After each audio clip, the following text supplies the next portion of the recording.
आज के सत्संग में स्वागत है। ये सत्संग एक अच्छा अवसर है हम सबको आपस में जुड़ने का, जो आध्यात्मिक मार्ग पर यात्रा कर रहे हैं और अपने अनुभव यहाँ हम साझा कर सकते हैं। कोई प्रश्न है या कोई उलझन है या कहीं कुछ स्पष्ट नहीं है तो उस पर बात करी जा सकती है। तो कुछ प्रश्न आए थे, वहीं से शुरुआत करते हैं। इस बीच यदि किसी को कुछ अन्य बात अपनी कहनी है तो वो कह सकते हैं या लिख कर भेज सकते हैं।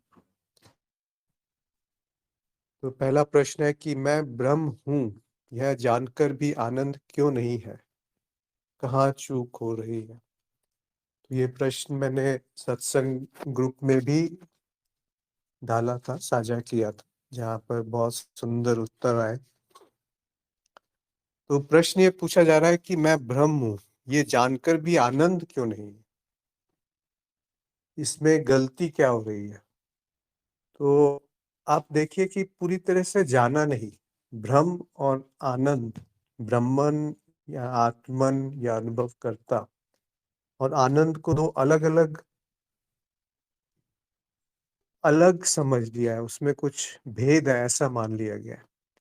क्योंकि अगर भ्रम क्या है ये समझ गए तो उसकी समझ ऐसे नहीं होती कि एक सैद्धांतिक रूप से वो जाना गया है। भ्रम का होना ही भ्रम को जानना है। और ब्रह्मविद कहा गया है वेदों में या शास्त्रों में कि जो भ्रम को जानता है वो भ्रम हो जाता है, और जो भ्रम हो जाता है तो उसका जो प्रकट रूप है वो शांति है, प्रेम है और आनंद है, या सत्य है, चित्त है और आनंद है। सत्य का अर्थ है कि वो है, ये नहीं कहा जा सकता कि वो नहीं है, क्योंकि जो कह रहा है कि आनंद नहीं है वो ये जान रहा है कि वो तो है।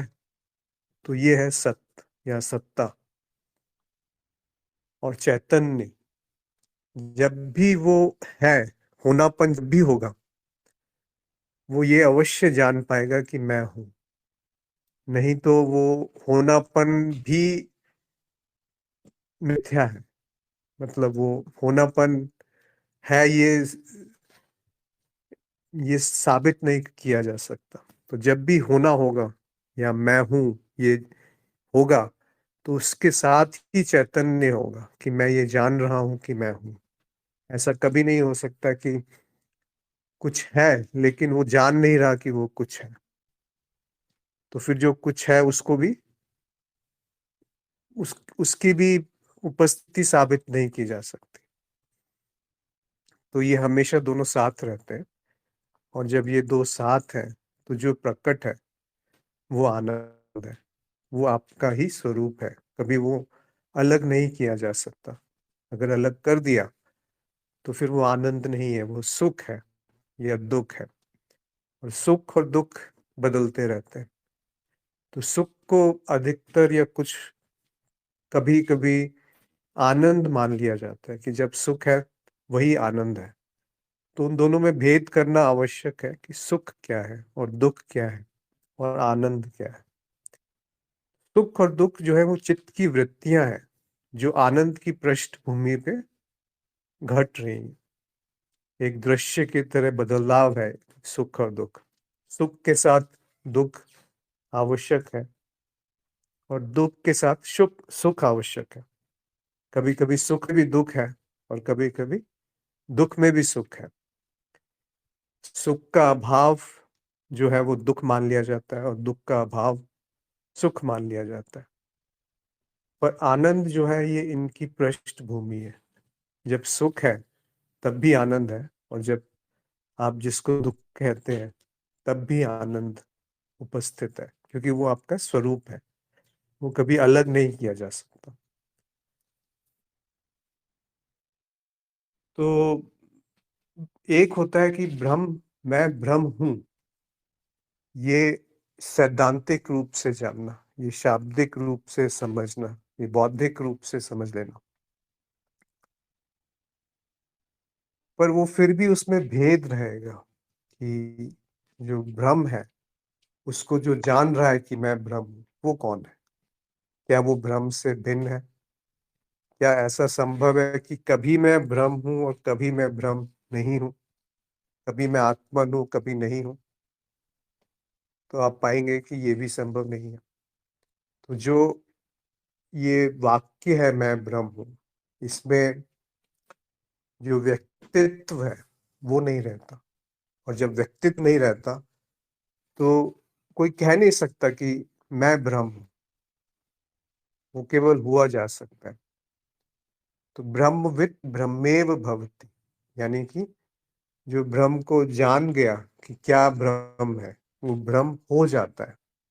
उसको वो शब्द नहीं रहते, वो मात्र शब्द नहीं रहते। वो अपना ऐसा स्वरूप देख लेता है जो कि नश्वर नहीं है, जो कि बदल नहीं रहा है। अब वो आप कोई भी पूछ सकता है कि जो बदलाव नहीं हो रहा, जिसमें परिवर्तन नहीं हो रहा, उसको कैसे देखा जा सकता है?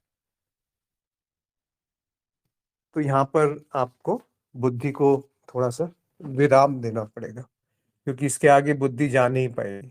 इसके आगे शब्द नहीं ले जा पाएँगे। इसके आगे उन शब्दों का अर्थ भी नहीं ले जा पाएगा। जो ये चर्चा हो रही है, उसकी भी एक सीमा है। पर इस चर्चा के पीछे जो उपस्थिति है, जो जो होना मात्र है, वो शब्दों से और उसके अर्थ से परे है। वो इसको देख सकता है कि ये भी एक अनुभव है, ये वाक्य भी एक अनुभव है। ये जो कहा जा रहा है, वो भी एक अनुभव है। लेकिन जो उस अनुभव को जान रहा है, वो उस अनुभव से परे है। और जब आप ब्रह्म की बात करते हैं, तो वो ब्रह्म ज्ञान की बात हो रही है, और कुछ नहीं है ब्रह्म। ब्रह्म का ज्ञान ब्रह्म से भिन्न नहीं है, उसी को चैतन्य ने कहा है। अगर वो उससे भिन्न हो गया किसी भी क्षण, तो वो ब्रह्म ज्ञान हुआ ही नहीं। और वो एक बार हो गया, तो फिर वो जुदा नहीं हो सकता। मतलब ऐसा अवश्य है कि वो आएगा और कुछ भ्रम पैदा हो जाएगा, यानी कि कुछ उलझन या कुछ आप दोबारा से एक व्यक्तित्व पैदा हो सकता है, जो कि उलझ जाएगा कार्य में, संसार में, और अपने आप को सुखी दुखी, अच्छा बुरा, सही गलत इसमें उलझा सकता है। पर वास्तव में वो कभी उलझता नहीं है। सारे कर्म होते हैं उसके द्वारा, पर वो कुछ करता नहीं है। वो एक श्लोक भगवत गीता का भी है, जिस पे कल चर्चा करी थी, तो उस पे दोबारा से बात करेंगे आज समय मिलेगा तो। तो यहाँ पे कहा गया है कि चूक कहाँ हो रही है? चूक ऐसी हो रही है कि आपने उसको शाब्दिक रूप से जाना है, बौद्धिक रूप से जाना है। उसकी गहराई में नहीं उतरे। उसमें जो संशय है कि जो मैं ब्रह्म हूँ, ये वाक्य क्यों कहा है? किसने कहा है? किस आशय के साथ कहा है? किस तरफ संकेत है? तो मैं ब्रह्म हूँ में मैं जो है, वो क्या है? और ब्रह्म क्या है? और उसको एक क्यों कहा गया? और एक कहा गया तो कौन एक कह रहा है? और जब वो एक है, तो उसको कैसे जाना जाए? क्योंकि जो एक है, वो जाना नहीं जा सकता। जब द्वैत है, तभी जाना जा सकता है। और ब्रह्म की परिभाषा क्या है? अगर उसको शब्दों में बयान करना है कि जो भी है वो ब्रह्म है, अस्तित्व ब्रह्म है। और अस्तित्व और मैं भिन्न नहीं है। अब ये मैं क्या है जो अस्तित्व से भिन्न नहीं है? और वो कैसे कह सकता है कि मैं अस्तित्व से भिन्न नहीं हूँ? क्योंकि जहाँ पर आप हैं, वहीं पर अनुभव है। जहाँ पर आपका होना है, वहीं पर ज्ञान है, और वहीं पर आनंद है। तो आनंद जो है, वो आपसे भिन्न नहीं है। तो चूक यही है कि इसको अब कैसे दूर किया जाए। तो उसका सरल उपाय यही है कि उसमें निष्ठा होनी चाहिए। उसमें उसमें एक तरह से स्थिति होनी चाहिए, निश्चलता होनी चाहिए। वो निश्चलता कैसे आएगी? जब मोह समाप्त हो जाता है। कि मोह का अर्थ क्या है? एक आवरण, एक पर्दा, कि जो है नहीं उससे उसको सत्य मान लेना, वो मोह है। एक तरह से अज्ञान भी कह सकते हैं। और वो मोह कैसे समाप्त होगा? जब असंगता आएगी कि मुझे कुछ नहीं चाहिए। वो एक वैराग्य आएगा। वो वैराग्य कैसे आएगा? जब अज्ञान का नाश होगा। और अज्ञान का नाश कैसे होगा? जब आप किसी ऐसे ऐसे संत के संपर्क में आते हैं जिसको हम गुरु कहते हैं, जो कि आपको सही रास्ता दिखा सके। उसके अलावा कोई अन्य संभावना है ही नहीं, क्योंकि जिन्होंने अपने स्वरूप को देखा वही जान पाएंगे, वही बता पाएंगे, वही किसी और को मार्गदर्शन कर सकते हैं। अन्यथा किताबों में पढ़कर या किसी और तरीके से ये संभव नहीं है। इसीलिए गुरु को बहुत ऊंचा दर्जा दिया गया है। पर वो जो गुरु को ऊंचा दर्जा दिया गया है, वो गुरु तत्व है। गुरु व्यक्ति से एक माध्यम है, गुरु व्यक्ति, पर जो जिनसे जुड़ाव होता है वो गुरु तत्व है। और वो गुरु तत्व आप स्वयं है, आपके अंदर ही वो तत्व है। तो ये एक प्रक्रिया कह लीजिए आप, इस तरीके से है कि सत्संग से असंग आता है, असंग से निर्मोह आता है, मोह भंग होता है, और निर्मोह होने से निश्चलता आती है। और निश्चल तत्वम जीवन मुक्ता, ये शंकराचार्य ने भज गोविंदम में कहा है। बहुत सुंदर सा श्लोक है। सत्संगत्वे निसंगत्वम, निसंगत्वे निर्मोहत्वम, निर्मोहत्वे निश्चल तत्वम, निश्चल तत्वे जीवन मुक्त। भज गोविंदम, भज गोविंदम। तो इसका अर्थ क्या है? कि निश्चल तत्व ही जीवन मुक्त है। यानी कि जीवित रहते हुए भी आप उसको, मुक्ति को देख सकते हो। ऐसा नहीं कि मरने के बाद कहीं मुक्ति होगी। ऐसा नहीं है कि आपकी मृत्यु होगी तब मुक्ति का आभास होगा। क्योंकि मृत्यु तो हर रात को, जब निद्रा की अवस्था है, वो एक तरह से मृत्यु की सी ही अवस्था है। तो वो तो बार बार हम अनुभव कर चुके हैं। और फिर वो पुनः अपने सिर पे बोझ उठा लेते हैं सुबह उठकर, कि मैं ये हूँ, मैं ये हूँ। तो वो फिर से पुनर्जन्म हो गया, और फिर पुनः मृत्यु हो जाती है। तो ये जो छोटे समय की मृत्यु है, यही जब विराट थोड़ा लंबे समय तक ऐसा कुछ होता है, जब स्मृति के दृश्य बदल जाते हैं, तो उसको हम भौतिक रूप से शरीर की मृत्यु कह सकते हैं। पर जो बड़े बड़े संत रहे, उन्होंने मृत्यु का भय भी खो दिया है। उससे भय नहीं लगता। हो सकता है क्षण, कुछ देर के लिए हल्का सा भय रहेगा, पर वास्तव में अंदर से कोई भय नहीं है। क्योंकि भय जो है वो हमेशा मोह से संबंधित रखता है, कि ये छूट ना जाए। क्या नहीं छूट जाए? ये संबंध नहीं छूट जाए, ये सुख भोगने की जो क्षमता है वो ना छूट जाए, ये शरीर ना छूट जाए, ये संसार ना छूट जाए, ये जो स्मृति है, ये जो ज्ञान है, ये ना छूट जाए। पर यही चूक है कि जो छूटेगा वो कभी आप थे ही नहीं, वो कभी आपका था ही नहीं। और जो छूट ही नहीं सकता वो आपका स्वरूप है। और वो सत्ता है, वो सत्य है, वो होना मात्र है। वही चैतन्य है, वही आनंद है, वही अनंत है, वही शांत है, और वही प्रेम है, वही नित्य है। तो आशा है ये समझ में आया होगा। अगर किसी और को इस पे अपने विचार व्यक्त करने हैं या कुछ कहना है,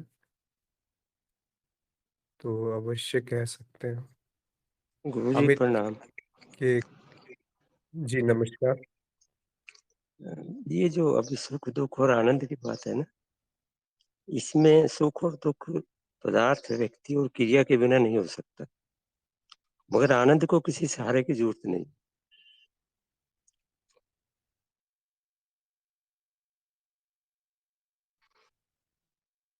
ज जी, आपने सही कहा, सुख-दुःख किसके बिना नहीं हो सकता? पदार्थ, व्यक्ति और क्रिया। पदार्थ, व्यक्ति और व्यक्ति क्रिया। और क्रिया, इसके बिना सुख-दुःख नहीं हो सकता। जी, जी। और आनंद?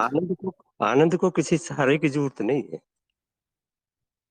आनंद को पदार्थ, जी, जी। व्यक्ति और क्रिया से कोई मतलब नहीं, या चेतना को किसी से कोई। बिल्कुल,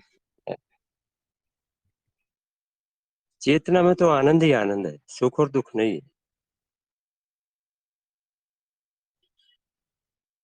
क्या ठीक है गुरुजी?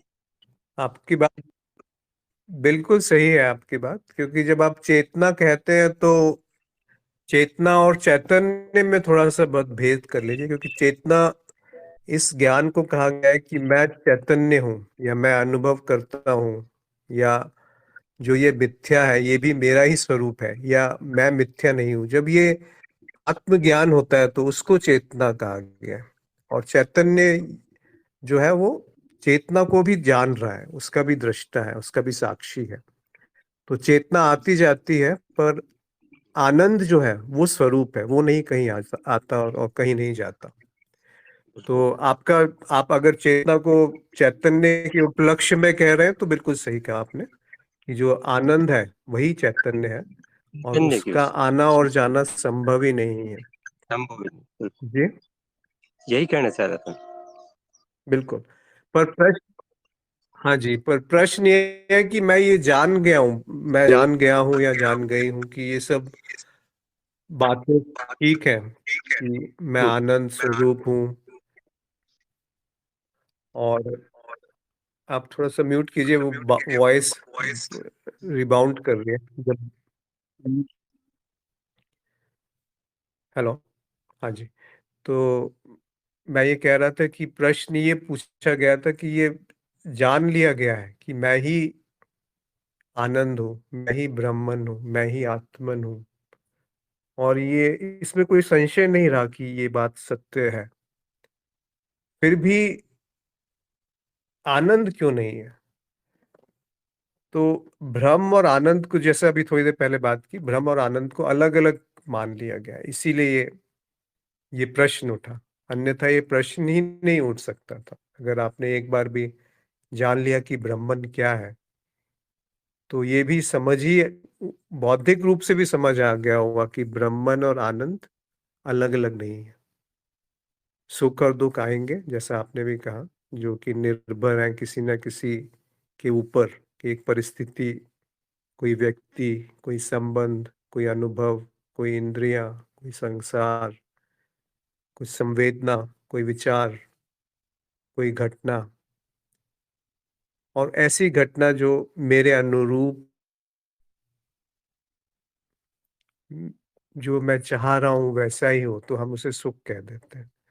और उस चाह में जब विघ्न आता है तो उसे दुःख कह दिया जाता है, उसका विपरीत। पर सुख और दुःख दोनों आपसे बहुत दूर है, बहुत दूर। वो आपको छू नहीं सकते।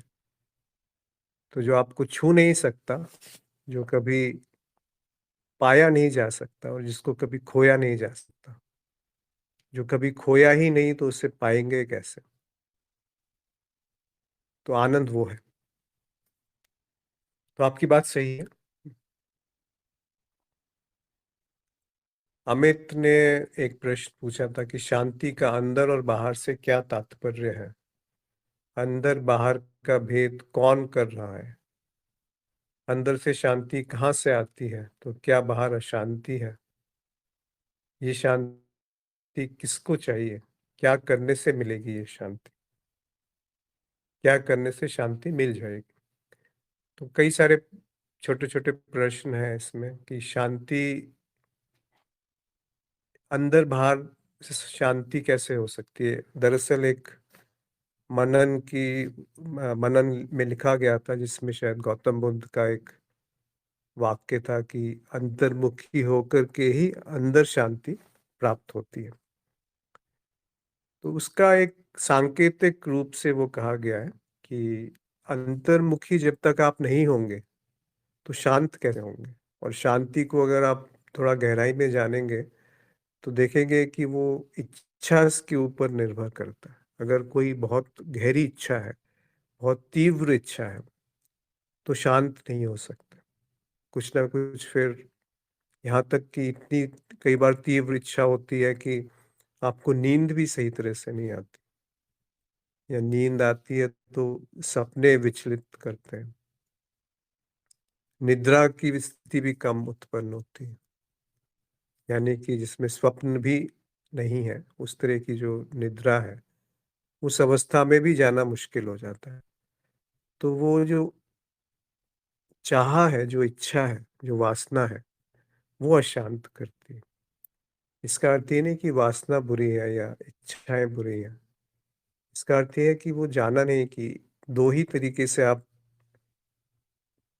शांत हो सकते हैं। एक ये जानकर कि कोई भी इच्छा मेरी नहीं है, और यही परम उपाय है।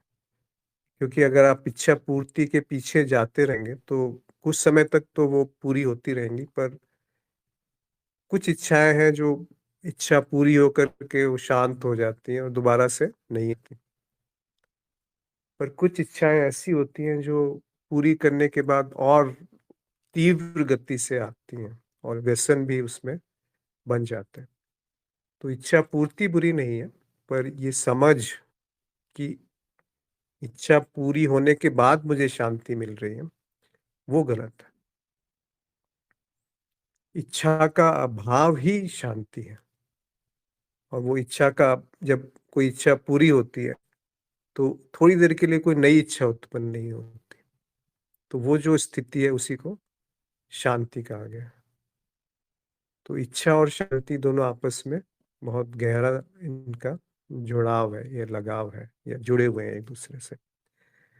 पर जो ज्ञानी की अवस्था है, जो आत्मज्ञान की अवस्था है या ब्रह्म ज्ञान की अवस्था है, उसमें इच्छा से भी कोई द्वेष नहीं, पर उसमें ये भी साथ-साथ आभास है कि इच्छा पूरी हो या ना हो, दोनों स्थिति में मुझे कुछ फ़र्क नहीं पड़ता। जो मेरी परम शांत अवस्था है, वो इच्छा पूर्ति होने पर और ना होने पर बराबर है।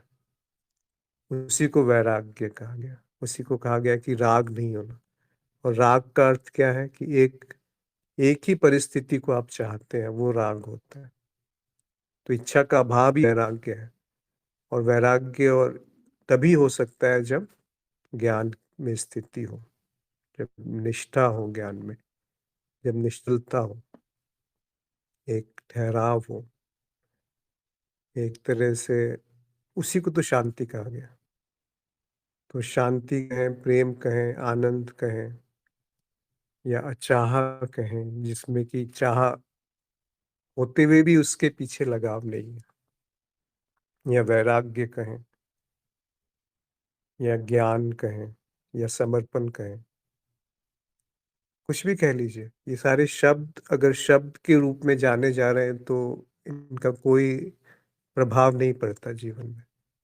पर जब ये आपके अंदर तक उतर गए, इसीलिए वो अंदर और बाहर की बात कही गई है। तो जब वो अंदर उतर गए, जब विषयों में आप उतनी रुचि नहीं रही, तभी तो मन शांत होगा। अगर विषयों के पीछे भागते रहेंगे, तो मन कैसे शांत होगा? उसी से जुड़ा ये एक श्लोक है, सुंदर-सा, इसको मैं यहाँ पेस्ट करता हूँ।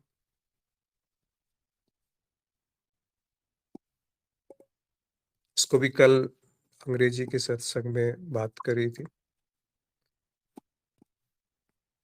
इसमें कहा गया है, भगवद गीता का चौथे अध्याय का 18वां श्लोक है, कर्मणि अकर्मया पश्येत अकर्मणि च कर्मया स बुद्धिमान मनुष्येषु स युक्तः कृतः न कर्म कृतः।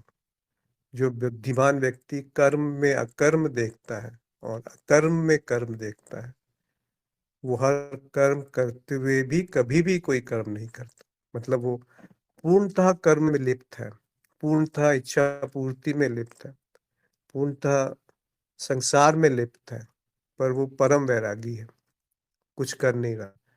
अब ये क्यों कहा उन्होंने कि ऐसा हो रहा है, और उसमें उन्होंने एक शब्द का प्रयोग किया, बुद्धिमान मनुष्य, मतलब वो ज्ञानी पुरुष के लिए ये बात कही है। ये कर्म योगी की बात नहीं कही कि जो कर्म योगी के पीछे कर्ता भाव लेकर के जो कर्म कर रहा है, तो वो कर्म योगी भी नहीं हुआ। उसको तो थोड़ा सा, क्योंकि वो कर्म से मुक्ति नहीं है, ये बहुत समझना मुश्किल है, पर कर्म किए बिना भी मुक्ति नहीं है। ऐसा कोई क्षण नहीं है कि जब कर्म ना हो, और ऐसा कोई क्षण नहीं है जब कोई कर्म करने वाला हो। तो उसको उन्होंने कहा है कृष्ण भगवान ने, कर्मणि अकर्मयः पश्येत। जो ज्ञानी है वो कर्म में अकर्म को देखता है, और अकर्मणि च कर्मयः, जब कर्म हो रहा है उसमें भी देखता है कि कोई कर्म हो नहीं रहा है, कोई करने वाला नहीं है। ऐसा बुद्धिमान पुरुष सयुक्तः कृतः न कर्म कृतः, वो कर्म करते हुए भी कर्म नहीं करता है।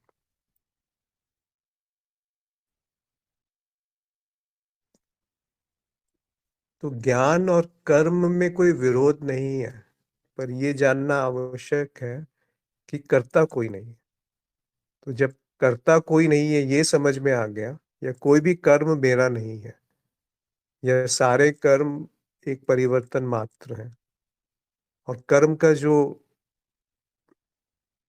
पीछे है, जो उसके पीछे छुपा हुआ है, वो है इच्छा।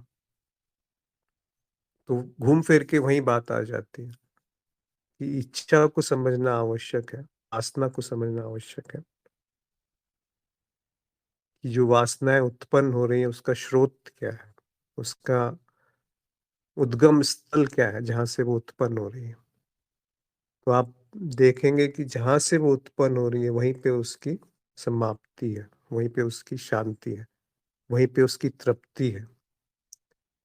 ये जब समझ में आ गया तो कोई कर्म मेरा नहीं है, ये भी समझ में आ जाएगा, या हर कर्म मेरा ही है। जो कुछ भी घट रहा है मुझसे ही उत्पन्न होकर मुझ में ही विलय हो रहा है।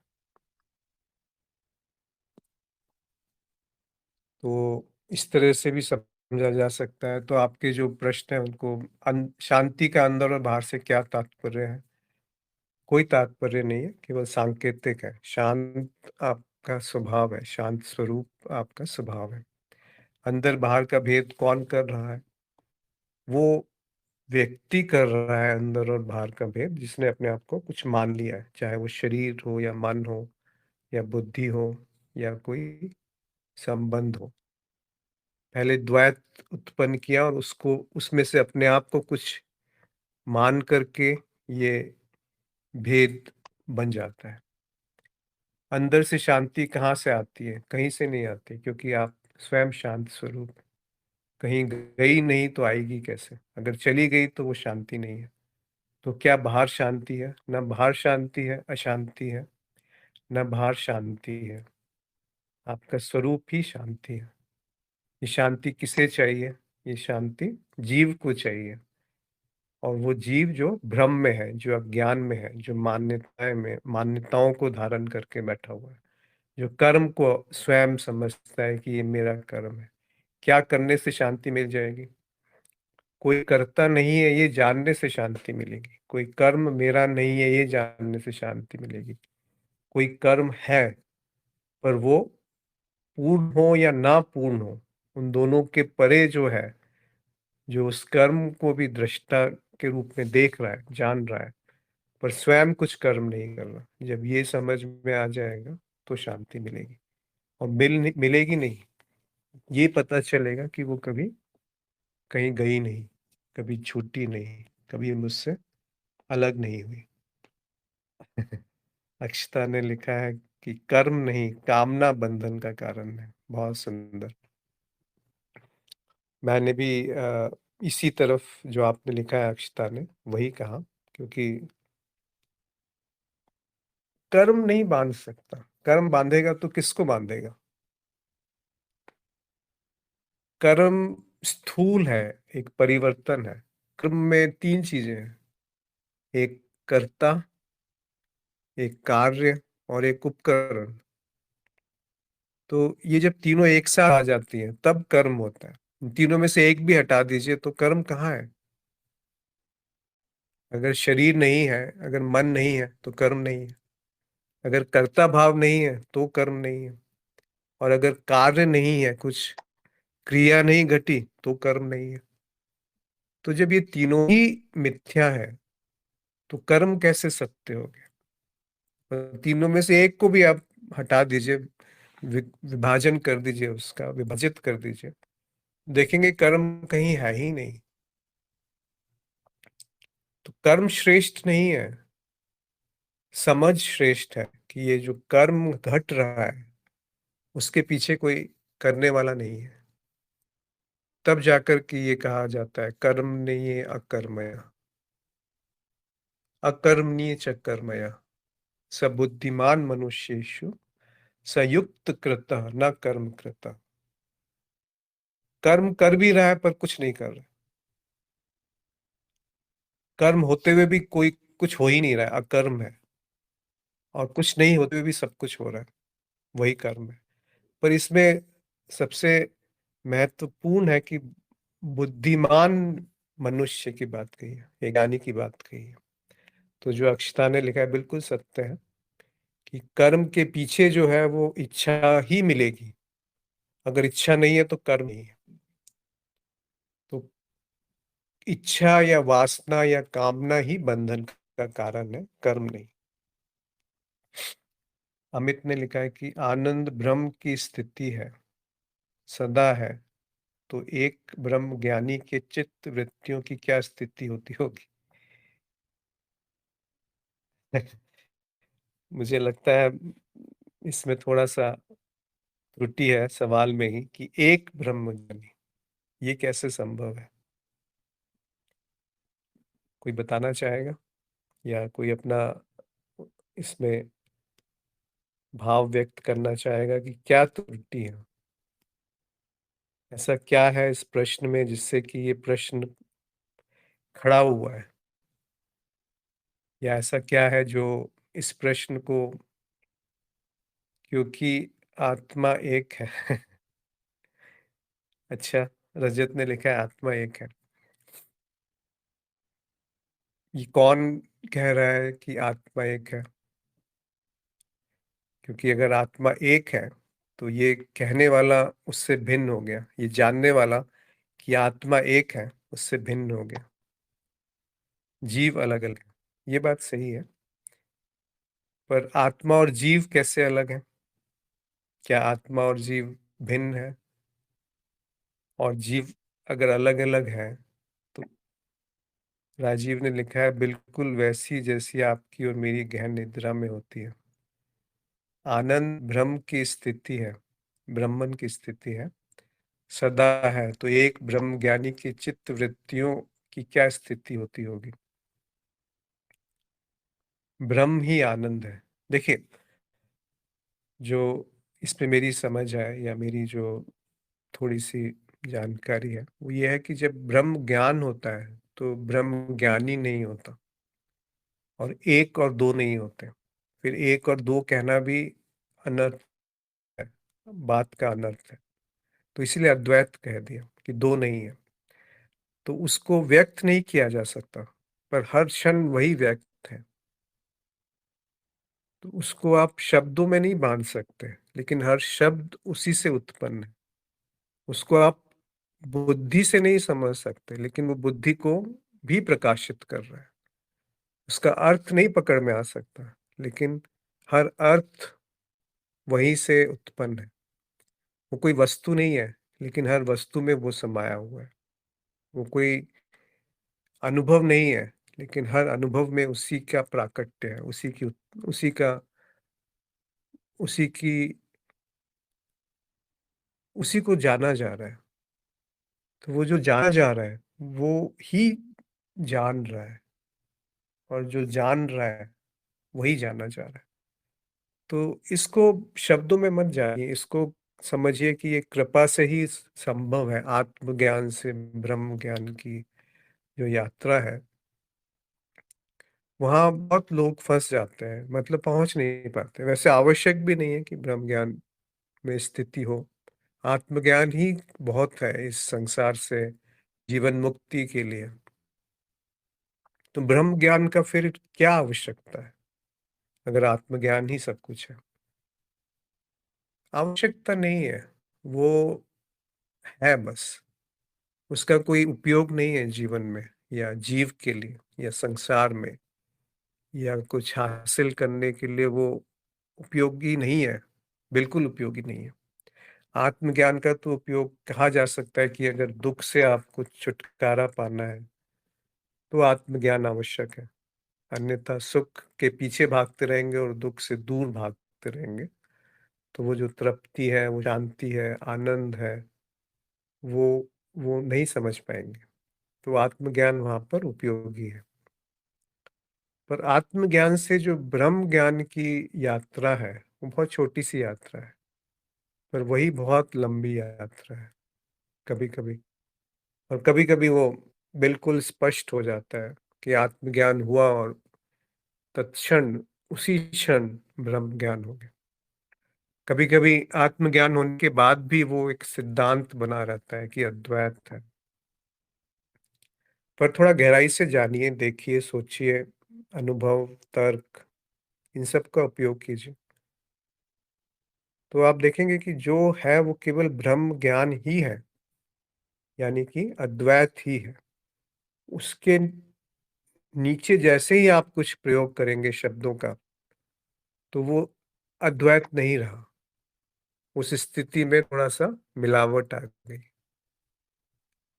ये भी कहना बहुत बहुत मुश्किल हो जाता है, समझाना बहुत मुश्किल हो जाता है कि कैसे इसको बयान किया जाए कि ब्रह्म ज्ञान क्या है। तो उसको ये कह दिया, ब्रह्मवित् ब्रह्मेव भवति, यानी कि ब्रह्म होकर के ही ब्रह्म को जाना जाता है। और अब ये भी थोड़ा-सा, इसमें भी उलझन हो सकती है कि जो ब्रह्म नहीं है वही ब्रह्म हो सकता है। तो वो भी त्रुटि है कि जो ब्रह्म नहीं है ऐसा कभी हुआ नहीं। तो ब्रह्म ही है, बस इतना ही पता चलेगा।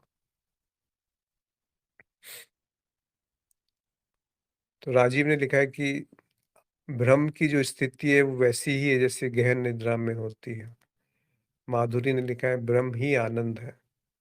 रजत ने लिखा है हमारी 3 अभिव्यक्तियां हैं, जीव, जीवात्मा, आत्मा या ब्रह्म। जी, आपकी बात सही है, पर न जीव, जीवात्मा, आत्मा या ब्रह्म, कुछ भी कहिए, वो सब अलग-अलग नहीं है। जब हम ब्रह्म की बात करेंगे या ब्रह्म ज्ञान की बात करेंगे, तो वो एक ही है। राजीव ने लिखा है कि ब्रह्म ज्ञानी अर्थात ज्ञान और अज्ञान से परे चित्त वृत्ति का होना अर्थात मनोशरीर अभी प्रकट है। तो ऐसे मनोशरीर के संदर्भ में चित्त वृत्ति को ऐसे समझें जैसे गहन निद्रा, अर्थात जहाँ वृत्तियां जैसे श्वास का चलना आदि मात्र मनोशरीर के होने भर के लिए है। हाँ, चित्त वृत्तियां बंद नहीं होती।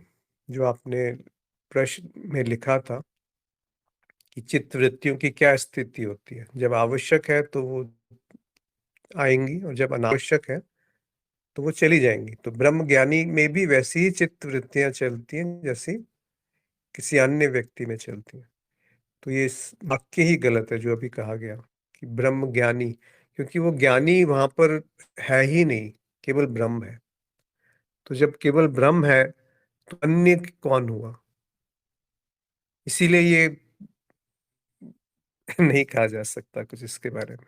अक्षता ने लिखा है कि ब्रह्मज्ञानी व्यक्ति ही हो सकता है और चित्त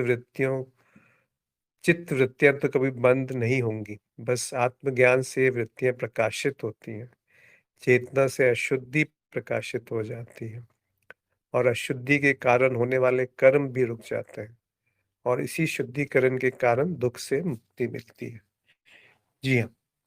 तो ज्ञानी जो उन्होंने लिखा है बिल्कुल सत्य लिखा है कि ब्रह्म ज्ञानी अगर आप शब्द का प्रयोग करेंगे तो वो व्यक्ति ही की तरफ संकेत कर रहा है, पर जो ब्रह्म ज्ञान है वो व्यक्ति से परे है। तो ब्रह्म ज्ञानी जब है तो वो जान रहा है कि ये सब ब्रह्मन है। उस स्थिति में चित्त वृत्तियां बंद नहीं होंगी, केवल वो प्रकाशित हो जाएंगी। उस पे चेतना का प्रकाश रहेगा, उसकी जो ऊपरी परतें हैं वो सक्रिय रहेंगी और वो सक्रिय होने के कारण जो अशुद्धि के कारण हमारे कर्म हो रहे थे वो कम होने लगेंगे और वैसे कर्म जब रुकेंगे तो वो शांत अवस्था है, वही सुख है, वही आपकी स्वयं में स्थिति है। माधुरी ने लिखा है कि अस्तित्व ही है प्रकट और अप्रकट में माया भी तो अस्तित्व का ही हिस्सा है। उस अनुरूप उस अलग परिप्रेक्ष्य में क्यों देखते हैं माया को? क्या माया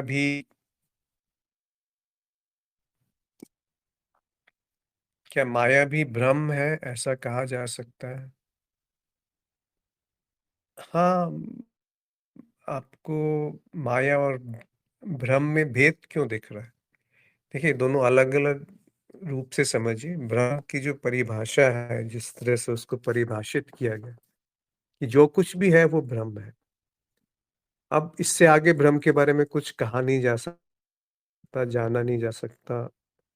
अस्तित्व ही भ्रम है। तो अस्तित्व में तो माया भी है और उस माया को जो अनुभव कर रहा है, जिसको अनुभवकर्ता कहते हैं, साक्षी कहते हैं, वो भी है। तो भ्रम ही माया है, ये बात सही है, पर भ्रम केवल माया है, ये बात सही नहीं है। क्योंकि भ्रम में साक्षी भी है और अस्तित्व या ब्रह्म में इन दोनों के अलावा और कुछ है भी नहीं। तो शुरुआत में ये अलग से लगता है कि माया अलग है और साक्षी अलग है और ये आवश्यक भी है आत्मज्ञान तक जाने के लिए कि मैं साक्षी हूँ, मैं माया नहीं हूँ, मैं मिथ्या नहीं हूँ। ये एक कदम है ब्रह्म ज्ञान की तरफ, पर आत्मज्ञान में रुकने से अध्यात्म का अंत नहीं होता। ब्रह्म ज्ञान में आने के बाद अध्यात्म का अंत हो जाता है। उसके बाद कुछ जानने के लिए नहीं है, उसके बाद कुछ बोलने के लिए नहीं है। तो क्यों इतने सत्संग हो रहे हैं, क्यों बोला जा रहा है? क्योंकि जो जीव है वो भ्रम के कारण, अज्ञान के कारण अपने आप को कुछ मान बैठा है। तो उनको ये अज्ञान जो है नाश हो जाए, उसके लिए बोला जाता है कि आत्मज्ञान में आ जाओ। फिर जब जो आत्मज्ञान तक पहुंच गए, उनके लिए बोला जाता है कि ब्रह्म ज्ञान की तरफ थोड़ा-सा देखो कि आत्मज्ञान से परे क्या है। तो क्यों बोला जा रहा है जब बोला ही नहीं जा सकता? तो और करें क्या? और करें क्या? क्या इससे ज़्यादा कोई शुद्ध कर्म हो सकता है कि जिसने जान लिया, वो वो जो दूसरे परिधि पे बैठे हैं, मतलब सतह पे बैठे हैं, जो बिल्कुल तैयार हैं, एक छलांग लगाई और वो डूब गए उस कृपा में। तो जैसे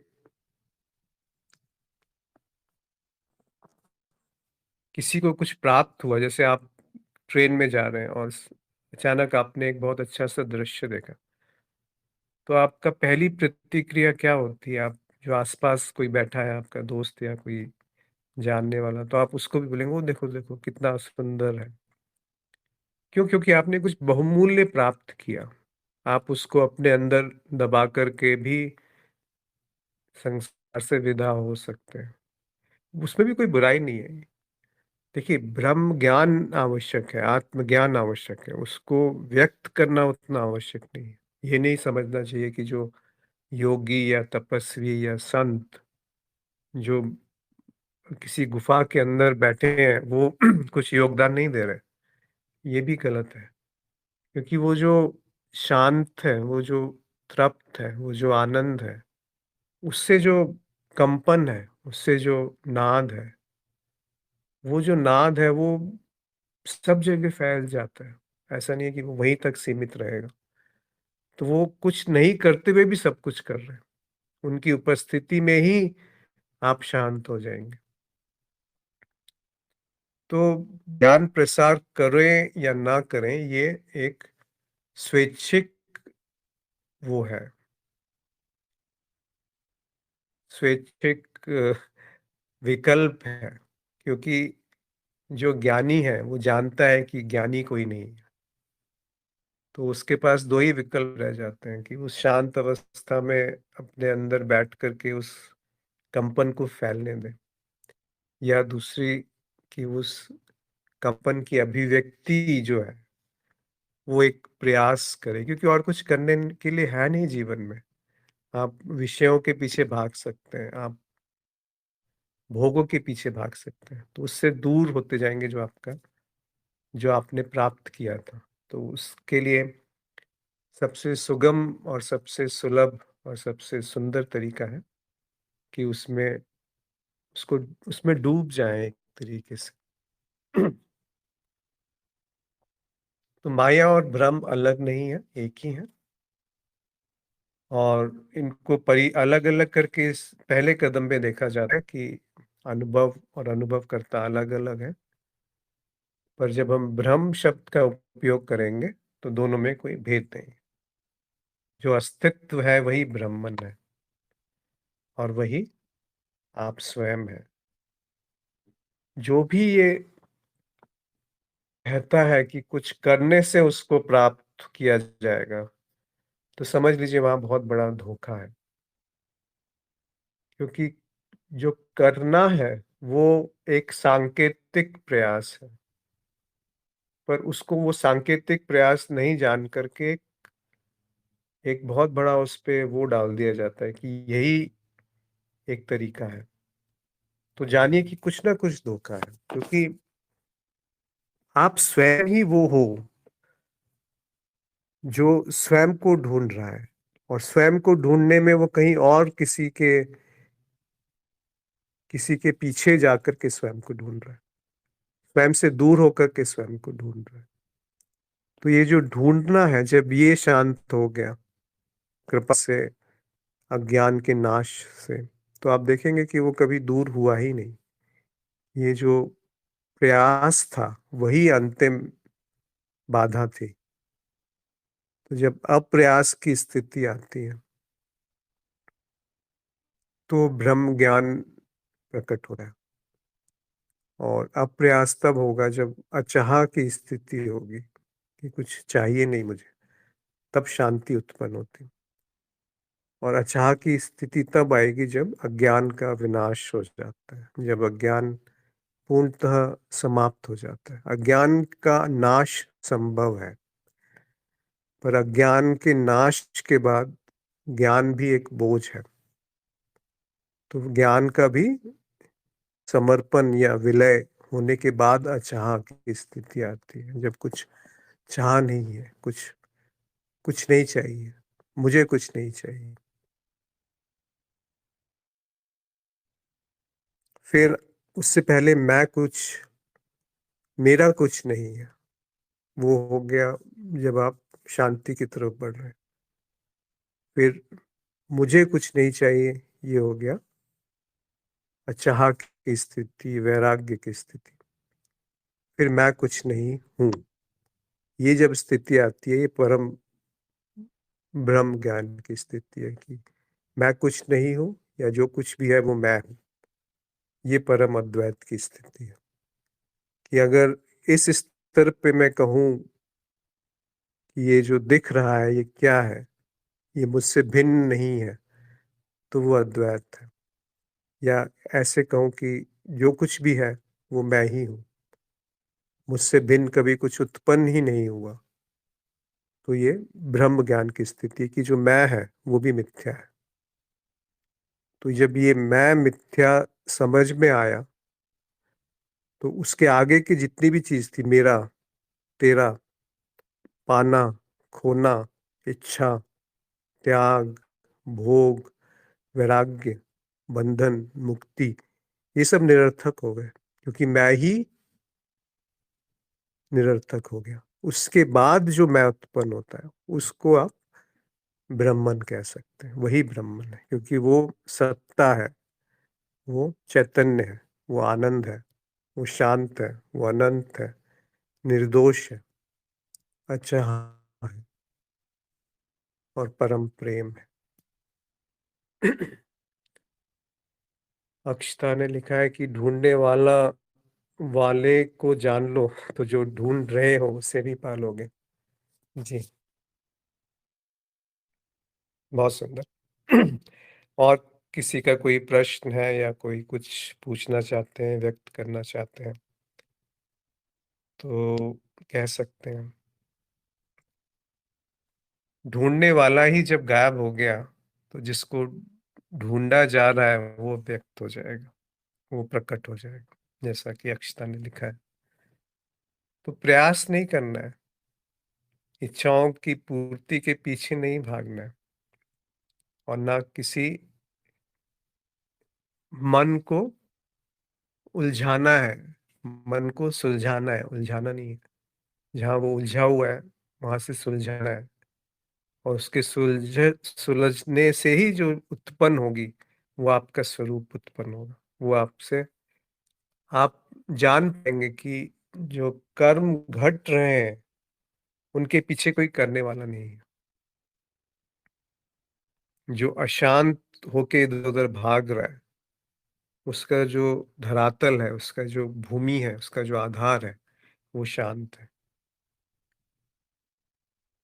और शांति में जब आप स्वयं के अंदर डूबने का एक तरीके से प्रयास भी जब छोड़ देंगे, तो वो शांति हर क्षण प्रकट रहेगी। क्योंकि प्रयास ही तो आपको स्वयं से दूर ले जा रहा है। एक छोटा-सा प्रयास, एक बहुत छोटा-सा प्रयास भी उस शांति को में खलल डाल देगा और वो जब प्रयासहीनता आ गई, वो केवल तभी संभव है जब निर्दोषता है, जब कोई शुद्धता है जब। शुद्धता कभी अशुद्ध हुई ही नहीं, तो वो शुद्ध कैसे होगी, जो अशुद्ध ही नहीं हुई। इसीलिए प्रयासहीनता है। इसीलिए अ, वो इसीलिए पूर्णता कहा गया है कि वो जो पूर्ण है वो कभी अपूर्ण होता ही नहीं। जो अपूर्ण प्रतीत होता है वो भी पूर्ण है। उस स्थिति को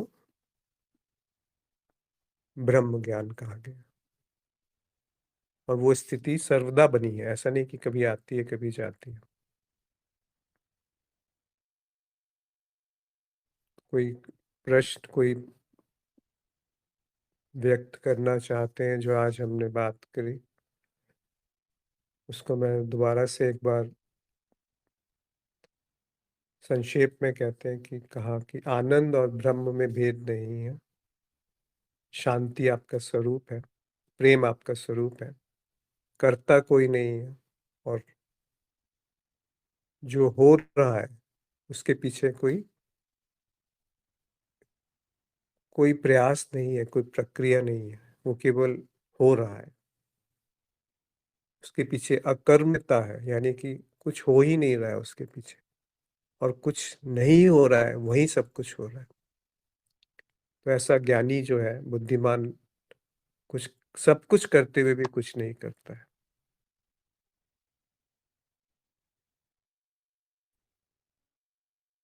तो यदि किसी का कोई प्रश्न नहीं है, कोई कुछ